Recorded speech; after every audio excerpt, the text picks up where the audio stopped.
سے لے کے 1659 تک، ان 2 سالوں کے اندر چیزیں اتنی ہی ڈرامائی انداز میں تبدیل ہوئی جتنی آج آپ پاکستان میں بھی دیکھتے ہیں کہ 2 سال پہلے جو پاکستان کی حالت تھی وہ کیا تھی اور آج کیا ہے. سو شاہجہاں سے تخت و تاج چلا گیا. اورنگزیب بھی شاہجہاں کا بیٹا تھا، دارا شکوہ بھی اسی کا بیٹا تھا، مراد بھی اسی کا بیٹا تھا. پرابلم کیا تھی کہ یہ جو ہیں باقی سارے کے سارے، اور شجاع بھی جو ہے وہ شاہ شجاع بھی اسی کا بیٹا تھا. پرابلم یہاں پہ آتی ہے کہ اورنگزیب کے پاس tactical and strategical military skills, tactics کے ساتھ جو ہیں وہ اس نے چیزوں کو ڈیل کرنا شروع کیا، اور اس کے ساتھ ملٹری اسکلز تو تھی. ان دونوں چیزوں کو جب اس نے شامل کیا تو یہ اپنے بھائیوں سے سبقت لے گا. دارا کو اس نے سموگھر کے مقام پر شکست دی تھی. سو امپورٹنٹ کوشچن ہے، سموگھر کے مقام پر مئی کا مہینہ تھا 1658 میں اس نے اس کو شکست دی. 1658 میں جب اس نے اپنے بھائی کو شکست دی تو اپنے باپ کو، میں نے بتایا تھا، آگرہ کے اندر قید کر دیا. اورنگزیب جب پاور میں آ رہا تھا اس نے اپنے باقی بھائیوں کو ایگزیکیوٹ کر دیا، قتل کر دیا. ایگزیکیوٹ کر دیا. سو اورنگزیب کے بارے میں یہ کہا جاتا ہے کہ اورنگزیب کے ٹینیور کو ہم 2 ایکول پارٹس کے اندر تقسیم کر سکتے ہیں. پہلا حصہ وہ جو 1657 میں شروع ہو جاتا ہے اور 1680 تک چلتا ہے، اس کو ہم اس کی ریاست کا، اس کی بادشاہت کا فرسٹ پارٹ کہتے ہیں.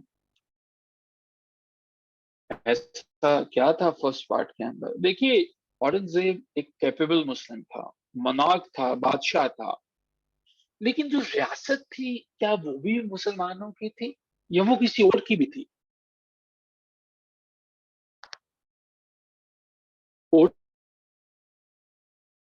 اورنگزیب تو مسلمان تھا لیکن ریاست میں اس کے علاوہ اور کون کون تھا؟ کیا سارے مسلمان تھے؟ ایسا کوشچن. ریاست میں مسلمانوں کے علاوہ اور لوگ بھی تھے، ہندو بھی شامل تھے اس میں. تو ایک مسلمان بادشاہ جو کہ ہندو مسلم امپائر کا تھا. مسلمان جو ہیں بادشاہ جو ہیں ہندو، ان سے نیچرلی انہیں ڈس لائک کرتے تھے. جیسے آج آپ بھی دیکھ لیجئے، آج بھی ایسا ہی. لیکن اورنگزیب کے بارے میں ایک چیز بڑی فیمس تھی کہ اورنگزیب اپنی سکلز کے لیے بڑا مشہور ہے. سو جی، اورنگزیب عالمگیر نے اپنی ریاست میں ساری کی ساری چیزوں کو نہ صرف کنٹرول کیا بلکہ اس نے اکبر کی پالیسیز کو فالو کیا. اکبر کون تھا؟ اکبر کون تھا؟ اس کا گریٹ گرینڈ فادر. سو اپنی دشمنوں کو درجہ بدرجہ جو ہے وہ شکست دیتا چلا گیا. سو جو پہلا ٹینیور تھا اس میں اس نے 1657 سے لے کے 1680 تک جو ہے اس نے اپنے ایریا کو وسیع کیا، اور اس میں اس نے 2 قوموں کے خلاف، ایک پرشین اور دوسرا جو ہے وہ اس نے ٹرکس کے خلاف جو ہے وہ جنگ لڑتا. اب 1680 کے بعد کے ٹینیور کی بات کر 1680. اب کی دفعہ 1680 کے بعد بادشاہ کے رویے میں کچھ تبدیلی آنا شروع ہو جاتی ہے. یہ نیچرل ہے، یہ جیسے جیسے آپ عمر میں پروسیڈ فردر کرتے ہیں، آگے چلتے ہیں، آپ کے رویوں کے اندر جو ہے وہ تبدیلی آتی چلے جاتی ہے. And it's natural thing.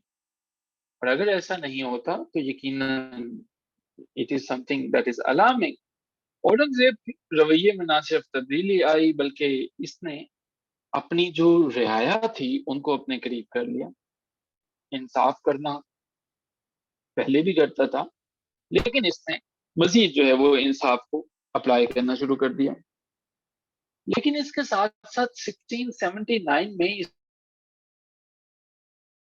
نے اسلامی روایات کو بھی برقرار رکھا کہ جزیہ جو کہ اکبر نے ختم کر دیا تھا، اس نے اس کو بحال کر دیا، ریزیوم کر دیا.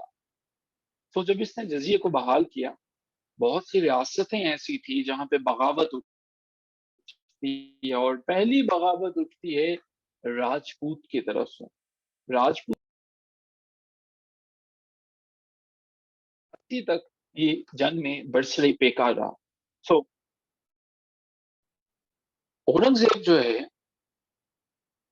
راجپوتوں کے خلاف جب لڑ رہا تھا تو اور ریاستوں کے اندر بھی بغاوتیں شروع ہو گئی، لیکن اس نے ان تمام کو ایک ایک کر کے قابو پا لیا.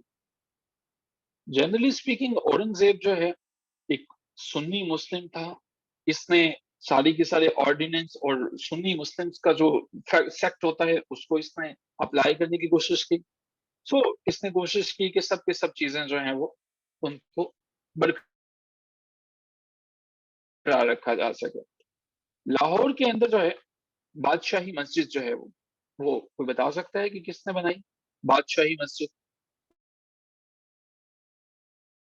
لاہور کے اندر؟ بادشاہی مسجد، آپ کو بادشاہی مسجد کا شاید بنانے والے کا نام پتا ہو، لیکن اس کے سامنے جو ہے وہ حویلی ریسٹورینٹ ہے، اس کا ضرور پتا ہوگا، جہاں پہ بیٹھ کے تقریباً سبھی اپنی پکچرز اپڈیٹ کر رہے ہوتے ہیں.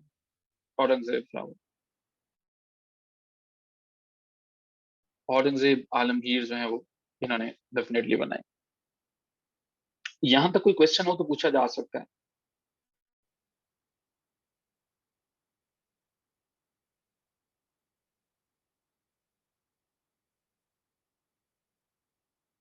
اوکے. سیریس مائنڈیڈ تھا بچپن سے آمنا سہرش، اور اس نے اورنگزیب عالمگیر نے کبھی جو ہے وہ شراب کو، ڈرنکنگ کو بچپن سے ہاتھ نہیں لگایا. اب ہم وہ کوشچن سارے کے سارے کرتے ہیں جو کہ کمیشن کے پیپرز کا حصہ رہ چکے ہیں. نمبر 22 سے آنورڈ، مغلیہ سلطنت کا جو آخری بادشاہ تھا، عظیم بادشاہ، وہ اورنگزیب عالمگیر تھا. اورنگزیب عالمگیر سے پہلے اتنا عظمت رفتہ بادشاہ کوئی نہیں گزرا تھا، کیونکہ اورنگزیب جو ہے یہ اس کے متعلق ساری چیزیں جو ہیں وہ آپ دیکھ چکے ہیں. کسی نے پرسنل میسج میں پوچھا کہ یہ کب بنائی گئی تھی؟ 1673 میں لاہور کے اندر بادشاہی مسجد جو ہے وہ بنائی گئی 1673 میں.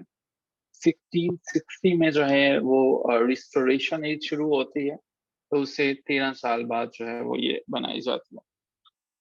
سو جی، اورنگزیب جو ہے اس کا ٹینیور انڈیا کے اوپر بڑا زبردست رہتا ہے. یہی وجہ ہے کہ دکن کے اندر دکن پالیسی جو ہے اس کو آرکیٹیکٹ کرنے والا، اس کو بنانے والا بھی جو ہے وہ اورنگزیب تھا. یہ دکن پالیسی جو ہے وہ بڑی کارآمد ثابت ہوئی تھی، بڑی معاون ثابت ہوئی تھی بعد میں آنے والے لوگوں کے لیے. یہ اورنگزیب ہی وہی بادشاہ تھا جس نے for the very first time جو ہے وہ بین کر دیا تھا میوزک کو اس نے بین کر دیا تھا.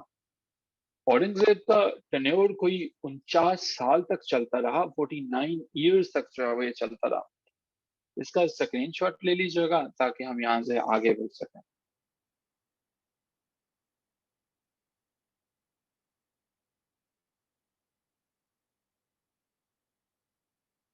Great great great. اوکے جی، اورنگزیب عالمگیر جو ہے 1658 سے لے کے 1707 تک جو ہے وہ اس کا ٹینیور رہتا ہے. اس ٹینیور میں اورنگزیب عالمگیر لاہور میں کچھ اور بھی تعمیر کرواتا ہے. چبرجی جو ہے اورنگزیب عالمگیر تعمیر کرواتا ہے. بیسیکلی چبرجی جو ہے وہ ایک گیٹ وے تھا، ایک رستہ تھا، ایک دروازہ تھا اس گارڈن کو، اس باغ کو جو کہ اس نے بنایا تھا پرنسز زیب النساء کے لیے. سو آج کل چبرجی کے اوپر آپ کو پتا ہے کہ کس کی حکومت ہے؟ Any idea? زندہ قومیں جو ہیں وہ اپنے اثاثوں کو محفوظ کر لیتے ہیں. ہم نے بھی محفوظ کیا ہوا ہے. So any idea about that کس کی حکومت ہوگی؟ نہیں پتا. ڈی ایچ اے کی؟ نہیں, ڈی ایچ اے کی نہیں ہے, کسی اور کی ہے. یس, آئی ڈو سیکنڈ بردا, یس انہیں کی ہے جی. تو جی یہ مونیومنٹ ہے جو کہ 1646 کے اندر جو ہے وہ کمپلیٹ کیا جاتا ہے. زیب النساء جو ہے وہ کون پرنسس تھی جی؟ زیب النساء جو ہے وہ, ٹھیک ہے, زیب النساء جو ہے وہ پرنسس تھی, یا ان کے لیے اس نے کیا تھا. زیب النساء جو ہے وہ, اوکے جی, ان کے لیے جب یہ 8 سال کی تھی زیب النساء جو ہیں, تو تبھی جو ہے اس کو بنانا شروع کر دیا جاتا ہے. تو زیب النساء کے لیے جو ہے وہ بنائے جاتے ہیں. چبرچی کا لفظی مطلب چابر جو ہے یہ اشارہ کرتا ہے 4 ٹاورز کی طرف, یعنی کہ جو 4 مینار ہیں یہ اس کے بارے میں بتاتا ہے. لٹرلی میننگ اس کا یہی ہے. اور اگر آپ اس کے دوسرے مطلب میں چلے جائیں جو کہ اس کا اصطلاحی مفہوم ہے, یا جو اس کا ریفرل میننگ ہے, وہ شاید یہ تھا کہ شہر کی طرف جو بھی آئے گا لاہور کی طرف تو میناروں سے دیکھا جا سکے. ملٹری پرسپیکٹو سے بھی اس کو جو ہے وہ امپورٹنٹ پوائنٹ آف ویو سے بنایا گیا. سو یہ ہمارے پاس جو ہے ایک امپورٹنٹ کنسٹرکشن تھی جو کہ 1646 کے اندر جو ہے وہ شروع ہوتی ہے. سو پرنسس بیٹی تھی اس کی 1659.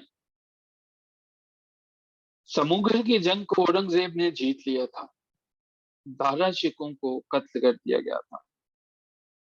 لیکن یہاں پہ ایک کوشچن کہ دارا شکوں طبیعت کا انتہائی سادہ انسان تھا, سادہ تھا, یہی وجہ ہے کہ پرنس دارا شکوں جو ہے وہ مارا گیا تھا. انفیکٹ اس کے ٹیچر کے بارے میں اکثر پوچھا جاتا ہے دارا شکوں کا استاد کون تھا. حضرت میاں میر اس کا استاد تھا دارا شکوں کا. حضرت میاں میر ایک بڑے قابل استاد تھے جنہوں نے بڑی اچھی تربیت کی تھی دارا شکوں کو. اورنگزیب عالمگیر نے سموگر کی جنگ جیتنے کے بعد اپنے آپ کو بادشاہ ڈکلیئر کر دیا تھا. ایسا نہیں تھا کہ اورنگزیب نے اپنا بچپن جو ہے وہ جس طرح سے سوچو بچار کرتے ہوئے گزارا تھا, اس نے کچھ ایسا ہی کیا تھا اپنی ریاست میں اپنی آپ کو حکومت ملنے کے بعد. اورنگزیب جب تخت پہ بیٹھتا ہے بڑی سپلنڈر کے ساتھ بیٹھتا ہے, بڑی شان و شوکت کے ساتھ بیٹھتا ہے. سو اورنگزیب نے 5 جون کو جب اس نے اپنا چارج سنبھالتا ہے, سو باقاعدہ طور پہ 1657 سے 1659 تک جو ہے وہ اس کو بیسیکلی سارے کے سارے ٹینیور لگ گیا. 5 جون 1659 کو یہ باقاعدہ بادشاہ بنتا ہے, گو کہ اس کے پاس چارج آفیشلی طور پر 1658 میں آ جاتا ہے.